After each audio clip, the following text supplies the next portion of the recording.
5 ఏళ్ళు ఉంటారంటారా లేదంటే అదైతే నాకు చెప్పలేం సార్. అది ఎవరిది వాళ్ళ అది దైవ నిర్ణయం, మనం చెప్పలేం దానికి. మంచిగా ఉంటే ప్రజలు ఎన్నుకుంటారండి, మంచిగా లేకపోతే ఎవరు ఎన్నుకోరు. ఇంట్లో అయినా ఒక తండ్రి పిల్లల్ని నలుగురిని 4 లెక్కలు చూస్తే తండ్రి అంటారు. వాడు నలుగురిని 4 రకాలు చేసేస్తే వాడే తిడతాడు, కన్న కొడుకే తండ్రిని తిడతాడు. అట్లా ఈ ప్రభుత్వం బి అంతే.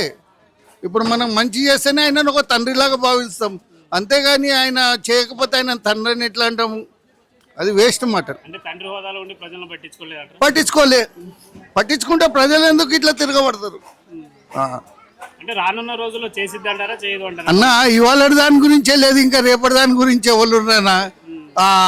ఇవాళ ఇంట్లో రేపు మంట అంటారు పెద్ద మనుషులు. ఇవాళ కడుపు కాలుతుంది, ఆకలి అవుతుంది. ఇవాళ తినే అన్నం రేపు తినే అన్నం ఎల్లుండి 3 రోజులే తినమంటే తినగలుగుతారా ఎవరైనా? ఒక మాట చెప్పండి మీరు. ఎవరు తినలేరండి. ఏ పూట ఆ పూట ప్రజలకు ఏం చేయాలి? అరే మన కష్టార్జితం మనకు చేస్తున్నాడు, మనం ఆయనకు ఏదైనా కష్టం లేకుండా చేయాలి, అది ఏదైనా ఒక ఆలోచన ఉండాలి, అంతే నేను అనేది. ఇప్పుడు ఎలక్షన్స్ పెడితే గవర్నమెంట్ అనేది ఉంటుందంటారు? ఇప్పటికిప్పుడు ఎలక్షన్స్ అది కాని పని అండి. ఎందుకంటే ప్రజలకు అందరికీ తెలియాలి. ఇప్పుడు మా అంటే 40% తెలిసింది, ఇప్పుడు 40% తెలిసింది, ఇంకా 60% తెలియాలి. అది తెలియాలంటే ఇంకా టైం పడుతుంది. ఆ టైం పట్టే వరకు ఈ ప్రభుత్వం అనేది టైం అయిపోతుంది. ఆ టైం అయిపోయినాక ఆటోమేటిక్ అదే వెళ్ళిపోతాడు.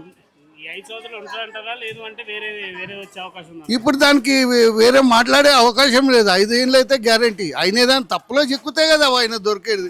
ఆయన ఏం తప్పులో చిక్కలేడు కదండి. అది ప్రతి పార్టీలో అవుతుందండి, ప్రతి పార్టీలో అయితేనే ఉంటాయి, అది మామూలే. సంసారం అన్నకాడే ఏదో ఒకటి లేకపోతే భార్య ఎట్లా అంటుందో ప్రభుత్వం బి అట్లనే అంటుంది. కొందరికి మంచిగా ఉంటుంది, కొంతమందికి చెడ్డగా ఉంటుంది, అంతేగాని వేరే ఏం లేదు. కానీ ఒకటి ఏంటంటే మనం పదవులు ఎక్కినందుకు ఒక మంచి మార్గాన్ని తీసుకుపోదాం మన ప్రజలకు.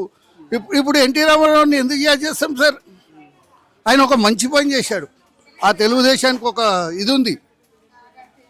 ఇప్పుడు మళ్ళీ ఆయన అన్ని కష్టాలు పడిపోయి చంద్రబాబు నాయుడు మళ్ళీ సీఎం అయిండు. ఇప్పుడు మళ్ళీ నెక్స్ట్ ఇయర్లో ఆయనే అవుతాడు కానీ వేరే వాళ్ళు కాదు.